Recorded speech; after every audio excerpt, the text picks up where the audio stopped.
Salam, hər vaxtınız xeyir olsun.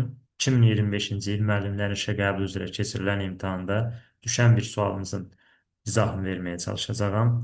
Deməli, yerin xəyal oxunun orbiti müstəvisinə meyilliyin dəyişməsi nəticəsində cənub mülayim işıqlanma qurşağının şimal və cənub sərhədləri arasındakı ən qısa məsafə 4218 kilometr olarsa, ilk öncə biz bu vergülə qədər olan məsələ şərtini, mahiyyətini anlamalıyıq.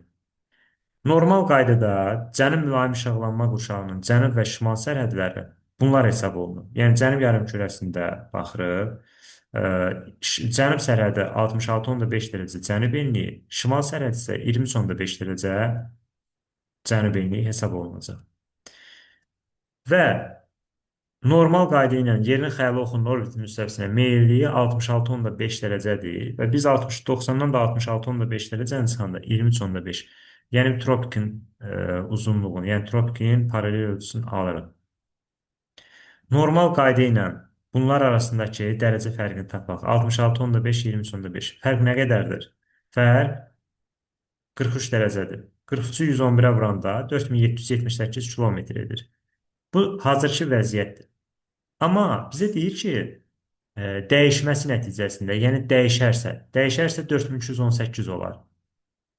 Baxırıq ki, 4778 hazırki vəziyyətdir, 4218 isə dəyişəndən sonraki vəziyyətdir. Deməli, mülayim işıqlanma qurşağının bir şey də deyim ki, bu 4778-i necə tapdıq? Təbii ki, bunlar arasında dərəcə fərqini tapırıq, vururuq 1 dərəcəli meridian qoşunun uzunluğuna, yəni 111-ə.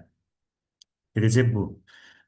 Sonra baxırıq ki, 4218 hazırki vəziyyətdən kiçikdir. Deməli, mülayim işıqlanma qurşağının sahəsi artıb yoxsa azalıb?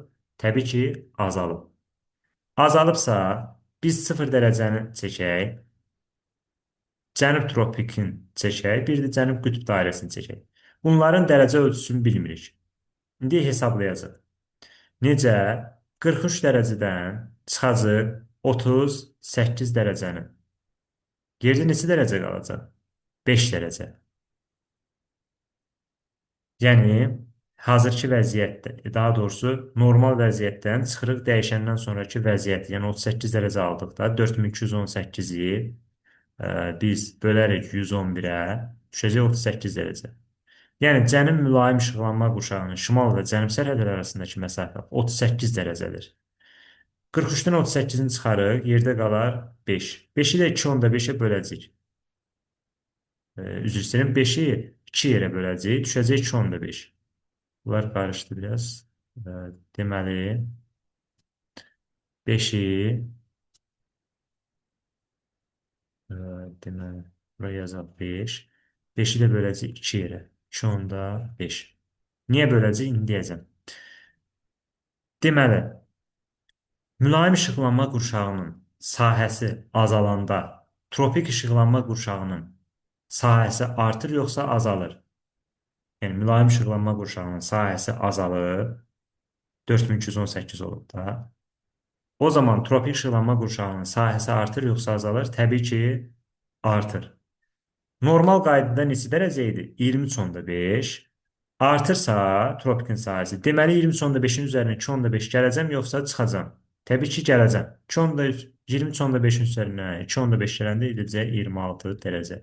Həqiqətən də görürük ki, normalda tropiklər arasındakı məsafə, tropiklə 23,5-dən keçirdi. İndi 26 dərəcədən keçir. Cənub qütb dairəsini tapanda necə tapırıq? 90-dan 26-sını çıxırıq, yerdə qalır 64. Belə də tapa bilərik.